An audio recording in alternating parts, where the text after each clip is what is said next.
શું મિત્રો તમને એવું લાગે છે કે મન છે ને વિચારવાનું અમુક વાર બંધ જ નથી કરતું, કન્ટિન્યુ વિચાર્યા જ કરે છે, એમાંથી બહાર નીકળતું જ નથી, ઘણી બધા પ્રયત્ન કરવા છતાંય બહાર નીકળતું નથી? આવું થાય છે ઘણીવાર. આવું એટલા માટે ઘણીવાર થાય છે કે તમારું માઇન્ડ છે ને એ સર્ટેનિટી શોધે છે. શું શોધે છે? કે એને કંઈક ને કંઈક કન્ફર્મેશન જોઈએ છે, પણ લાઈફની અંદર કોઈ દિવસ કન્ફર્મેશન અથવા સર્ટેનિટી હોતી નથી. કાલે શું થવાનું છે આપણને ખબર નથી, કારણ કે આપણે 100% કોઈને ને કોઈને મતલબ 100% ઇન્ડિપેન્ડન્ટ નથી. કોઈને ને કોઈને ડિપેન્ડન્સી હોય છે, પરિસ્થિતિની ડિપેન્ડન્સી હોય છે, વ્યક્તિની ડિપેન્ડન્સી હોય છે, અલગ અલગ સિચ્યુએશન પ્રમાણે બધી વસ્તુ બદલાતી હોય છે. હવે આવી પરિસ્થિતિમાં માઇન્ડને જો સર્ટેનિટી મળે ને તો જ એ શાંત થાય, નહીં તો શાંત થતું નથી. હવે આવું કેવી રીતે બને? તો હવે એક તમને એક્ઝામ્પલથી સમજાવો કે ભાઈ કાલે કોઈને ઇન્ટરવ્યૂ છે અને ઇન્ટરવ્યૂમાં એ વ્યક્તિ જવાની છે, તો રાતે એને વિચારો ચાલુ થાય છે કે મારો ઇન્ટરવ્યૂ બરાબર જશે કે નહીં, મને પૂછશે એ મને આવડશે કે નહીં, કોઈ એવી સરપ્રાઈઝ તો નહીં આવે ને કે મને એમ થાય કે મને તો કંઈ આવડતું જ નથી, મને નોકરી મળી જશે કે નહીં, વગેરે વગેરે વગેરે આ વિચારો. હવે આ સિચ્યુએશન જે છે એ સિચ્યુએશનમાં કોઈ પણ વ્યક્તિ એવું કહી શકે ને આમ જ થશે, અનસર્ટેન છે, એના વિશે કોઈ દિવસ સર્ટેનિટી આવી શકતી નથી. છતાં માઇન્ડને શું જોઈએ છે? સર્ટેનિટી જોઈએ છે. હવે આવી પરિસ્થિતિમાં સર્ટેનિટી લાવવી ક્યાંથી? સર્ટેનિટી એટલે નિશ્ચિતતા, કન્ફર્મેશન લાવવું ક્યાંથી? હવે આ કન્ડિશનની અંદર માઇન્ડને જો શાંત કરવું હોય, માઇન્ડને જો કામ કરી એકદમ સાયલેન્ટ કરવું હોય, સ્ટેબલ કરવું હોય, તો એના માટે એને સર્ટેનિટી આપવી પડે. તમે કહેશો કે આ પરિસ્થિતિમાં કોઈ આપી જ ના શકે. હું એમ કહું આપી શકાય. કેવી રીતે આપી શકાય? શું તમે કહી શકો કે ઇન્ટરવ્યૂમાં નોકરી મળી જ જશે અથવા ઇન્ટરવ્યૂ સક્સેસફુલ જ જશે? ના, એની વાત નથી કરતો. માઇન્ડને એવી સર્ટેનિટી નથી જોતી. માઇન્ડને એવી સર્ટેનિટી જોઈએ છે કે તમે ઇન્ટરવ્યૂમાં ગયા પછી કોઈ પણ સિચ્યુએશન આવશે તો હું હેન્ડલ કરી લઈશ, આઈ હેવ કેપેસિટી.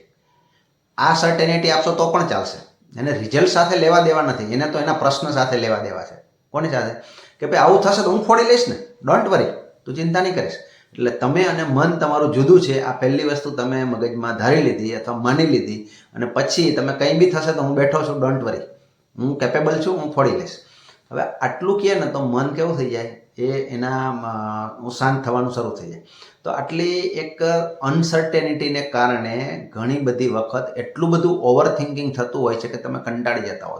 ત્યારે તમે અને મન જુદું છે, અને તમારા મનમાં જે વિચારો ચાલે છે તમે વિચારો જુઓ, અને એ વિચારો જોયા પછી તમને એમ થશે કે આ વિચારો કન્ટિન્યુઅસ હું વોચ કરું છું તો એની અંદર કયા પ્રકારના વિચારો ચાલી રહ્યા છે, તમને આ મળશે.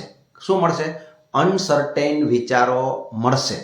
અને એના કારણે જ એકને એક લૂપની અંદર માઇન્ડ કન્ટિન્યુઅસ ફસાયેલું રહે, કન્ટિન્યુઅસ એમાંથી બહાર નીકળતું નથી. અને બહાર નથી નીકળતું તો શું થાય છે? તો એના કારણે ઓવર થિંકિંગ થાય છે. મતલબ એકનું એક થિંકિંગ ચાલુ રહે છે. હવે આ જે બધી પરિસ્થિતિમાં મુખ્ય વાત કઈ છે ખબર છે? મુખ્ય બે વાત છે. એક, એની કેપેબિલિટી તમારે પોતે એને આપવાની છે કે આઈ એમ કેપેબલ.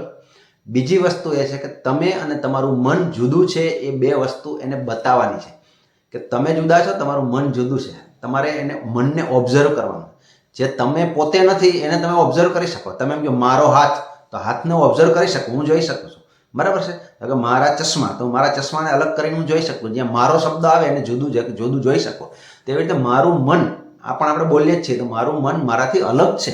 જો મારાથી અલગ છે તો મારે એને જોવું જોઈએ. ખાલી ઓબ્ઝર્વેશન ચાલુ કરશો ને તો પણ તમારા મનમાં ઘણી બધી શાંતિ થવાની શરૂઆત થશે, તમારું ઓવર થિંકિંગ ઘટશે, તમારી સ્ટેબિલિટી વધશે.